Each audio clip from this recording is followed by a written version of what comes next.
कि परस साहस दस त्यागे वो सोवो ठाणे रहे ए तपद दो परस साहस त्यागे वो सोवो ठाणे रहे।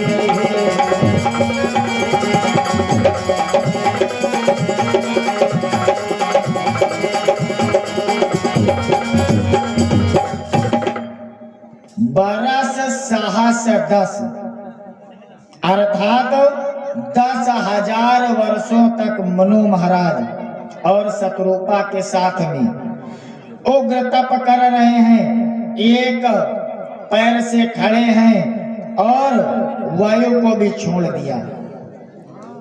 अब कुछ ग्रहण नहीं कर रहे हैं। इस प्रकार से जब कठिन तप प्रारंभ किया तो इस तप को देखकर ब्रह्मा विष्णु महेश आते हैं। तो विधि हरिहर तप देखी अपारा और मनु समीप आए बहु बारा। कितनी बार आए गोस्वामी तुलसीदास वर्णन नहीं कर सकते, कहा बहुत बार आए ब्रह्मा विष्णु महेश। लेकिन ये ध्यानिस्थ अवस्था में है, तप कर रहे हैं निरंतर, इनकी समाधि नहीं टूटी। और जितनी बार आए उतनी बार कहते हैं कि मांगा हूं बर बहु भांति लोभाए और परम धीर नहीं चलही चलाए। बार बार आते हैं ब्रह्मा विष्णु महेश और कहते हैं वरदान मांगो, लेकिन परम धीर। जानते हैं कि हम ब्रह्मा विष्णु महेश की तपस्या नहीं कर रहे हैं, तो किसी चौथे की तपस्या कर रहे हैं महाराज। अच्छा, अगर ब्रह्मा विष्णु महेश का तप करते तो ये बहुत बार आए मनु महाराज वरदान मांगते कि नहीं मांगते? इसका अर्थ ये है कि मनु महाराज ब्रह्मा विष्णु महेश को छोड़ करके किसकी तपस्या कर रहे थे? पता है किसी को? नहीं पता है ना? इसी बात को आपको ध्यान से श्रवण करना है, किसकी तपस्या कर रहे थे और मनु महाराज कितने वरदान की याचना करते हैं। भाव से सुनिए। शरीर सूख गया है महाराज, शरीर में अब कुछ नहीं बचा है कि अस्ति मात्र होई रहे शरीरा, अस्ति मात्र होई रहे शरीरा, अस्ति मात्र होई रहे शरीरा, अस्ति मात्र होई रहे शरीरा। जय हो। तदपि मनागम नहीं तेरा, तदपि मनागम नहीं तेरा, तदपि मनागम।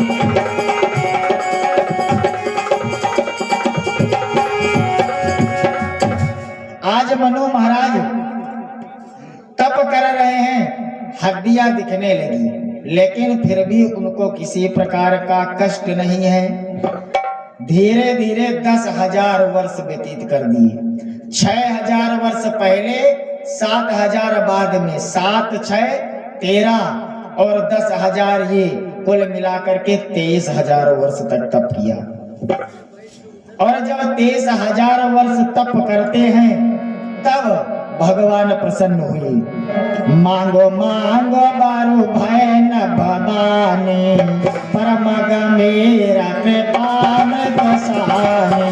मांगो बारू भय न भवानी।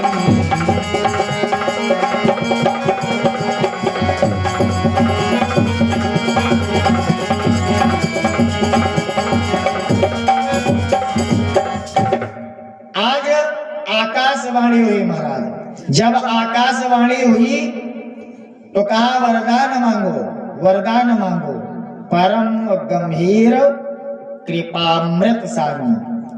और अमृत का वर्षा, अमृत की वर्षा होती है महाराज। अमृत से सनी हुई वाणी, कहा जो अमृत से सनी हुई वाणी है तो वो कैसे इन तक पहुंची? तो संत कहते कि मृतक जियावन गिरा सुहाए और श्रवण रंध्र होई उर जब आई। कहा वो आकाशवाणी जो कृपामृत है वो कानों के द्वारा जब हृदय में प्रवेश करती है तो उसी समय उनके शरीर हष्ट पुष्ट हो गए, मानो मनु महाराज अभी घर से आकर के तप किए हो, कोई भी समस्या नहीं हुई। इतनी सुंदर कृपामृत वाणी के द्वारा शरीर हष्ट पुष्ट हो गया। और जब हष्ट पुष्ट हो गया तो कहा वर मांगो वर मांगो वर मांगो, क्योंकि अमृत तो जो मर गए लोग उनको भी जीवित करने में सक्षम है। कृपामृत रूपी वाणी जैसे कानों के द्वारा हृदय में आती है तो हष्ट पुष्ट हो गई। वरदान मांगने को जब कहा गया तो मनु शतरूपा जी भगवान को साष्टांग प्रणाम करते हैं। नमः सर्वहितार्थाय जगदाधार हेतवे साष्टांग प्रणामो ये प्रयत्नेन मया कृता। लेट गए जमीन पर और शतरूपा जी हाथ जोड़ करके भगवान को प्रणाम करती, क्योंकि स्त्रियों को लेट करके साष्टांग प्रणाम करना शास्त्रों में वर्जित है। मनु महाराज साष्टांग प्रणाम करते हैं और जब प्रणाम किया तो यही कि जाओ नाथ हित हम परने हूँ और तब प्रसन्न हो यहाँ बर देहूं। हाथ जोड़ करके कहा प्रभु अगर आप मुझे वर देना चाहते हैं तो मैं एक वर मांगता हूं। कौन सा वर? कि जो सरोप बस सेवा मन माही, जो स्वरूप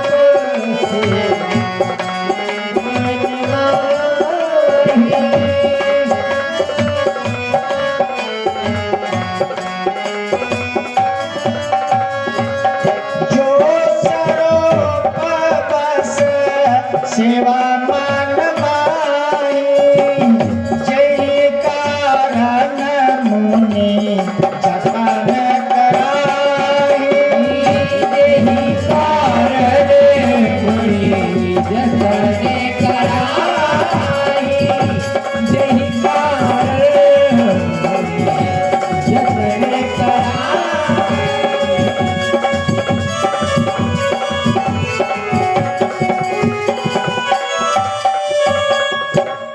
मनु महाराज ने कहा प्रभु जो स्वरूप भगवान भोलेनाथ के मन में बसा हुआ है हम उस स्वरूप के लिए मुनि लोग हमेशा यत्न करते रहते हैं।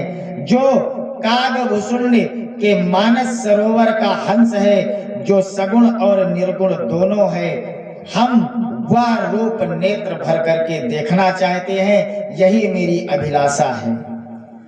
और जैसे ही इतना कहा है कि भगत बचल प्रभु कृपा निधाना और विश्ववास प्रगटे भगवाना।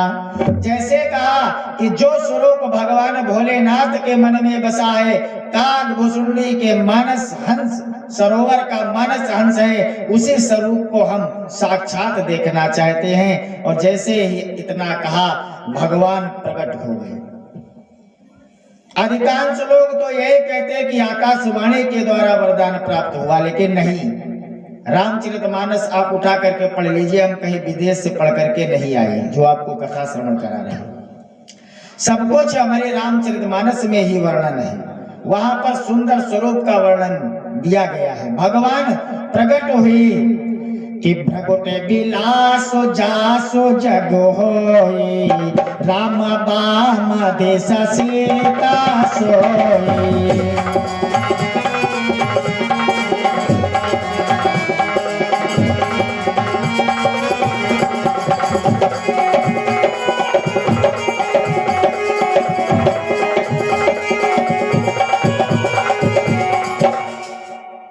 आज भगवान राम का स्वरूप प्रकट हुआ। राम बाम देश सीता सोई।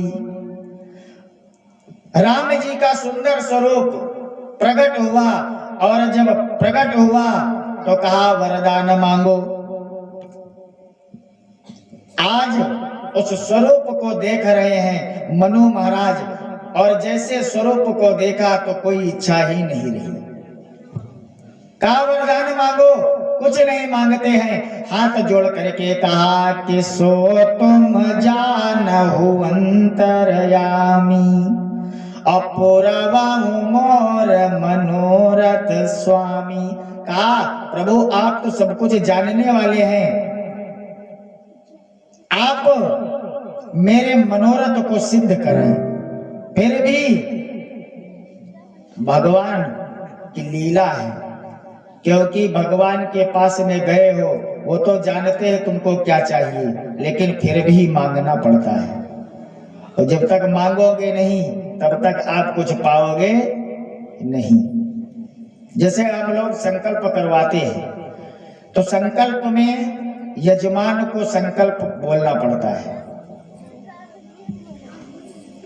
और हम लोग तो बड़ी बड़ी पूजा करवाते हैं।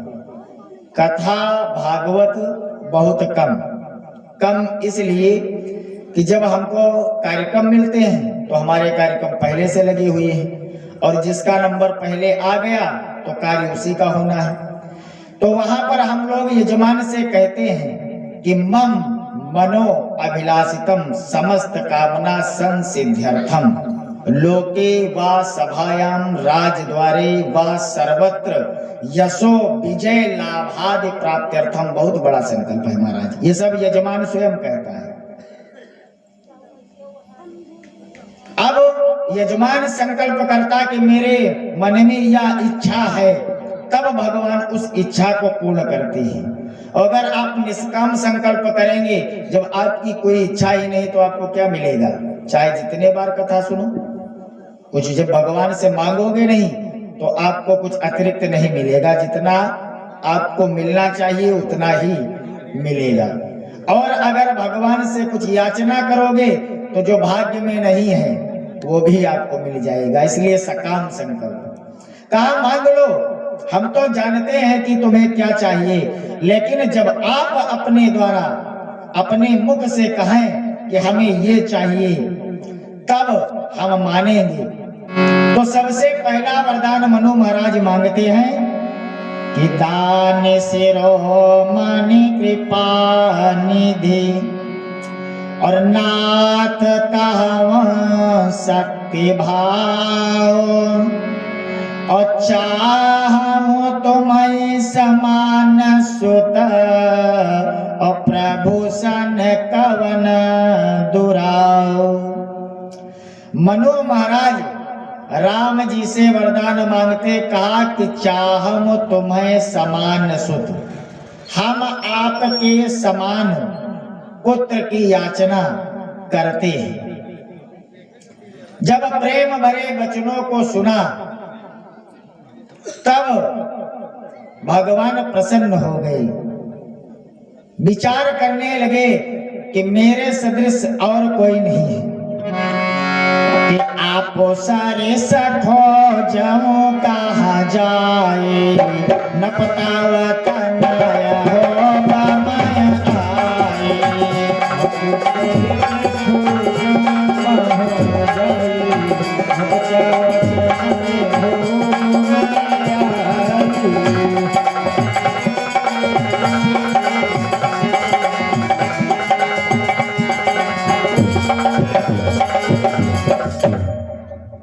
भगवान से जब वरदान मांगा कि चाहूं तुम्हें समान सुख, हम आपके समान पुत्र की याचना करता हूं। तो भगवान विचार करते हैं कि आप सरिस खोजो कहां जाई, कहा हम अपने समान पुत्र को खोजने के लिए कहां जाएंगे। इसलिए नप तव तनय होब मैं आई, कहा जब समय आएगा तो हम ही आपके यहाँ पुत्र रूप में अवतरित होंगे। कहा तुम चिंता ना करो, तुम्हारी एक कामना पूर्ण हो गई। अब शत्रुपा जी की ओर भगवान देखते हैं। शत्रुपा से कहा कि शत्रुपा ही बिलोकी कर जोरे। शत्रुपा जी हाथ जोड़े खड़ी हुई है। भगवान की दृष्टि जब शत्रुपा की ओर गई तो शत्रुपा से कहते हैं कि देवी मांगो बरु जो रुचि तोरे। मनु महाराज तो चाहो तुम्हें समान सुत मेरे समान पुत्र की याचना की है, सो आने वाले समय में पूर्ण होगा। लेकिन हाथ जोड़े हुए जब शत्रुपा को देखा तो कहा देवी मांगो बरु जो रुचि तोरे, कहा जो तुम्हारी इच्छा हो वरदान मांग लो। शत्रुपा कुछ नहीं बोल रही है। आज बार बार जब भगवान कहते हैं तो शत्रुपा बोली कि जे निज भगत नाथ तव आई, और जो सुख पावही जो गति लहाई। शत्रुपा जी ने कहा प्रभु जो आपके दास हैं, आपके परम प्रिय हैं, उनको आपका अलौकिक सुख प्राप्त होता है तथा फिर परम गति को वो प्राप्त हो जाते हैं। यही वर हम आपसे चाहते हैं। शत्रुपा ने कहा और मुझे कुछ नहीं चाहिए। शत्रुपा जी को जब बार बार भगवान प्रेरित करते हैं तो जब बार बार, क्योंकि 6 बार भगवान कहते हैं वर मांगो वर मांगो वर मांगो, तो शत्रुपा जी एक बार में 6 वरदान मांग लेती है कि सोए सुख सोए गति सोए भगते सोए निज चरण सने।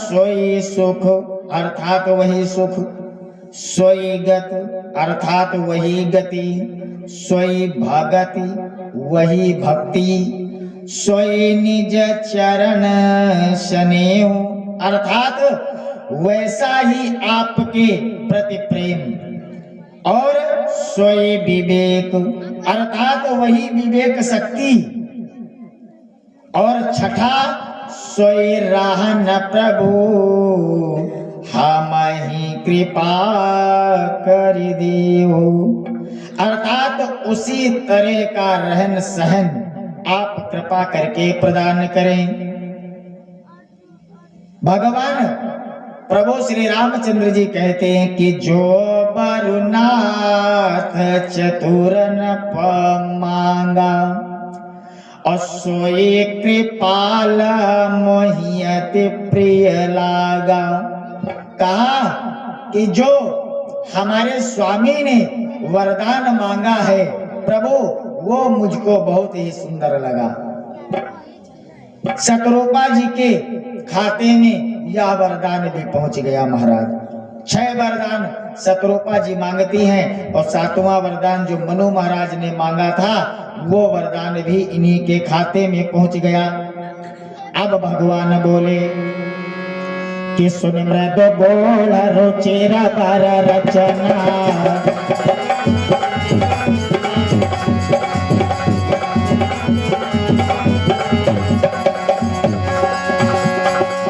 स्वयं मृद बोल सिंह बोले मृदु बचना,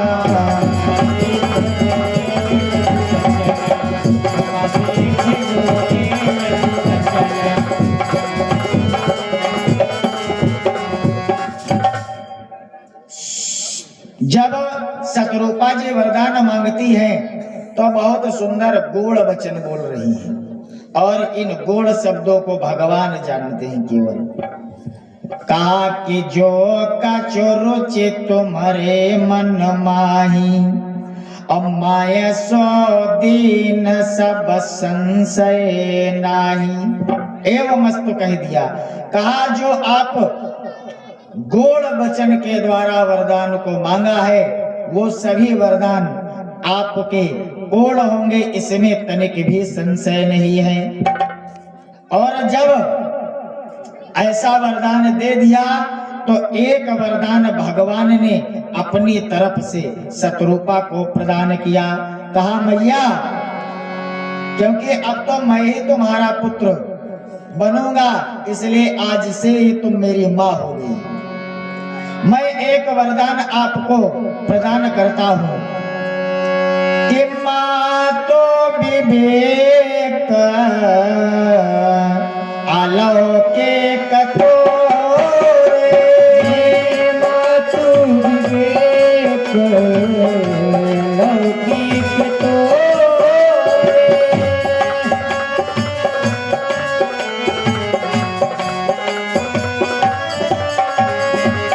माँ तो विवेक अलौकिक तोरे, तबाहो नमी काहीं अनुग्रह मेरे। बाहु नमी जाए अनुग्रह मेरे, बाहु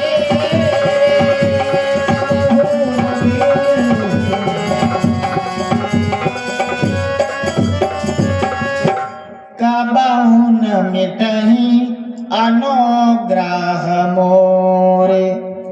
भगवान श्री रामचंद्र जी शतरूपा जी को वरदान देते हुए कहा कि जाओ, मैं तुम्हें दिव्य अलौकिक ज्ञान प्रदान करता हूं और यह ज्ञान कभी भी नष्ट नहीं होगा। 7 वरदान प्राप्त हो गए महाराज। उसके बाद कि बंदी चरण मनु कहव बहोरी, और आवर ये कबिनते प्रभु मोरी। मनु महाराज हाथ जोड़ करके बोलते हैं, कहा प्रभु मैं अंतिम प्रार्थना करना चाहता हूं। भगवान अपने भक्त के लिए सब कुछ करते हैं। कहा कहो क्या बात है।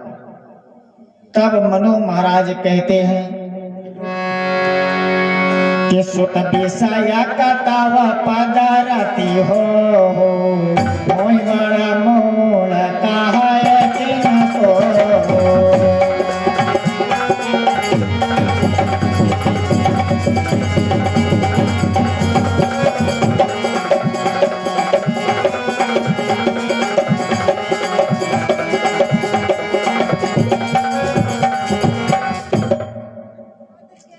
प्रभु श्री रामचंद्र से वरदान मांगते हैं। मनु महाराज कहते हैं कि प्रभु आपके चरणों में वैसी ही प्रीत हो जैसे पुत्र के लिए पिता की होती है, और अंतिम वर मुझे यही चाहिए कि मन बिनु फन जी मैं जालो बिनु मीना, और मामा जीवन मिति तुम्हारी अधीना। कहा प्रभु जैसे बिना मणि के सर्प और बिना जल के मछली नहीं रह सकती, उसी प्रकार यह मेरा जीवन आपके बिना न रह सके। कि जिस समय राम का वन गमन होता है तो वरदान के मुताबिक दशरथ जी को प्राण छोड़ना पड़ता है। कहा कि अगर तुम मुझसे दूर हो जाओ तो मेरी मृत्यु हो जाए, मेरा जीवन आपके ही अधीन है। उस वरदान के प्रभाव से राजा दशरथ की मृत्यु हुई थी, या पहले ही दशरथ जी मांग लेते हैं। इससे पहले जब विश्वामित्र की यज्ञ रक्षा करने के लिए गए, तो अगर सर्प के अंदर से मणि निकल जाए तो सर्प के मणि निकलते ही सर्प व्याकुल हो जाता है, लेकिन मरता नहीं है। वहां पर वशिष्ठ जी ने समझाया था कि तुम चिंता ना करो, ये बहुत शीघ्र लौट करके आएंगे, और इतना ही नहीं, ये विश्वामित्र बाबा विवाह करवा करके लाएंगे। ये 2 लेकर के जा रहे हैं, 4 लेकर के आएंगे, तुम चिंता ना करो।